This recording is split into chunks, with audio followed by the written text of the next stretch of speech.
मई 2018 में सरकार ने मालेगांव कारपोरेशन हद में बिजली सप्लाई का ठेका एमपीएसएल कंपनी को दिया था। सरकार ने मालेगांव के टेक्सटाइल में काम करने वाले बुनकरों को फायदा पहुंचाने के लिए जो भी प्रोग्राम बनाया था, एमपीएसएल कंपनी जो है सरकार से जो एग्रीमेंट हुआ था उस एग्रीमेंट को फॉलो नहीं कर रही।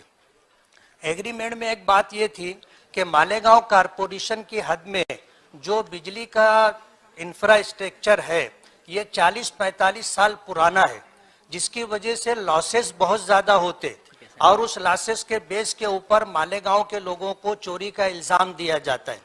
सरकार ने 20 करोड़ रुपया हर साल इंफ्रास्ट्रक्चर पर खर्च करने का पाबंद बनाया किया था, लेकिन कंपनी 20 करोड़ रुपया जो सालाना खर्च करना है वो खर्च नहीं कर रही।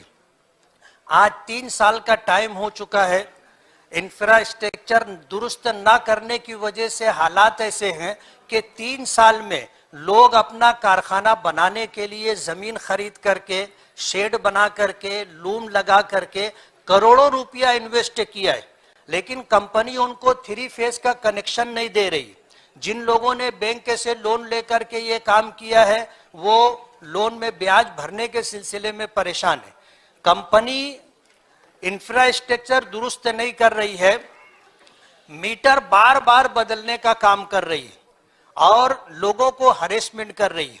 कंपनी में काम करने के लिए जितने जनसंख्या जितनी होनी चाहिए उन्होंने रखा नहीं है। मीटर से जो है कितना यूनिट यूज हुआ है वो न लेते हुए एवरेज बिल बना करके वो दे रहे। मेरी जानकारी ऐसी है कि 2 महीने से ज्यादा एवरेज बिल नहीं दिया जा सकता, लेकिन ये 6-6, 8-8 महीने का मुसलसल जो है एवरेज बिल दिया जा रहा है और बिल दुरुस्ती के नाम के ऊपर लोगों को 10-10, 20-20 चक्कर लगवाते हैं और बिल दुरुस्त करके देते नहीं हैं। सरकार ने मालेगांव के बुनकरों को और टेक्सटाइल के अंदर विकास हो इस सिलसिले में एमपीएसएल कंपनी को यह ठेका दिया था, लेकिन मालेगांव की कमर्शियल लाइन से कमर टूटती जा रही है और घर गुती बिल यूज करने वाले आज ये एवरेज बिल के नाम के ऊपर घर गुती बिल में 50,000, 60,000, 1 लाख रुपए तक बिल दे रहे हैं और कारखानों में जो है 5-7 लाख रुपए का बिल बना करके दे रहे हैं और उनका तकाजा ये होता है, प्रेशर ये होता है कि तुम बिल भरो, जब तक बिल भरोगे नहीं काम नहीं होगा।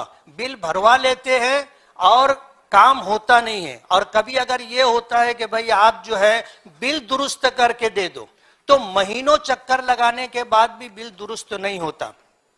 मेरी आपसे ये गुजारिश है, एमपीएसएल कंपनी जो मनमानी कारोबार कर रही है, मालेगांव में पुलिस डिपार्टमेंट के साथ, रेवेन्यू डिपार्टमेंट के साथ उनकी कई मर्तबा मीटिंग लगाई जा चुकी है, लेकिन वो कोई बात मानने के लिए तैयार नहीं है। अभी महीना भर पहले पुलिस डिपार्टमेंट के साथ मीटिंग हुई थी एडिशनल एसपी और डीवाईएसपी की मौजूदगी में। उन्होंने माना कि हाँ हमसे ये कोताही हो रही है, लेकिन अभी तक उन्होंने कोई दुरुस्ती नहीं की है। आपसे मेरी ये गुजारिश है कि मालेगांव टेक्सटाइल सिटी है, 67% लोग जो है झोपड़पट्टियों में रहते हैं, कमाते हैं तो खाते हैं।